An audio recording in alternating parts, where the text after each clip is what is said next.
Welcome back. We are officially in spring, even though it's been feeling like summer lately. But let's not get ahead of ourselves. We need to talk about the seasons that we are in, right? And even though, again, we're still in spring, we've got things like Easter and Passover coming up just around the corner. Passover starts just next week. Like most holidays, of course, Passover has its own unique traditions as well as some rules that create a different kind of challenge as we move through cooking. So we have a few folks here today. First of all, I know you, Chris Bianchi. You know a little something about Passover.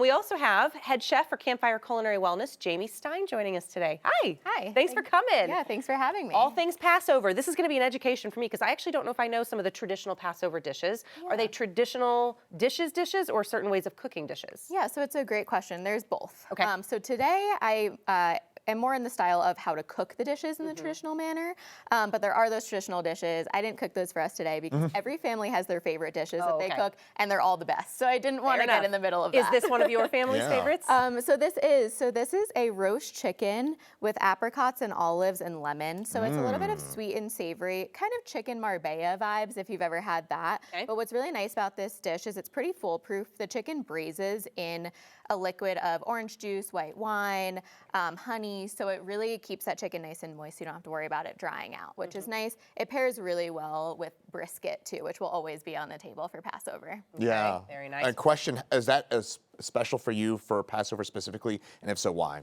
So it's not necessarily special for Passover specifically, but what's nice is that this doesn't have any leavened grains in it, which is what we need to avoid for Passover. So it is kosher for Passover, but this is a dish that I'd cook year round. It just happens to be Passover friendly as well. Nice. Okay. Talk a little bit more about some of the traditions, the rules, if you will. What makes a Passover dish specific to another holiday, perhaps? Yeah, so great question. So for Passover, we have matzah instead of challah. So for most Jewish holidays, we'll cut into challah. We'll say the prayer over the challah.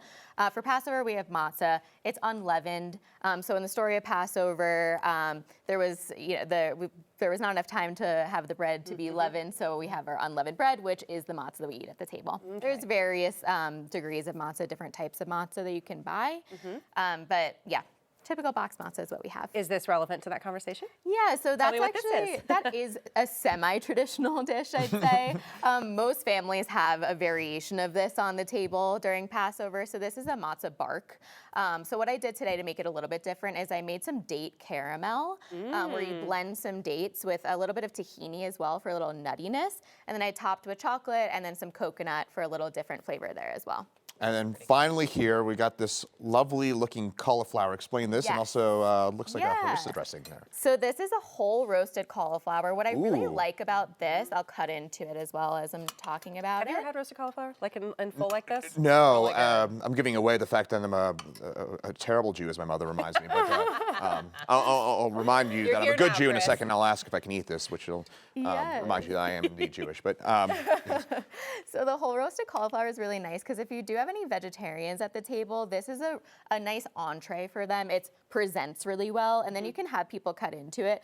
It's also really low effort, so Passover is a pretty intensive meal to cook. There's a lot of dishes. There's a lot to prepare for the Seder as well. So it's nice to have something that you can just stick in the oven and kind of forget about in a way. And then to serve with it, I have a chermoula. This is like a Moroccan style sauce. It's very similar to a chimichurri if you've ever had that. That was my guess. I was good. It looks like one. Yes, And very, this very is a similar. spicy harissa on here. Yes, this is spicy harissa. You can use mild as well if that's a the wimp. family's preference.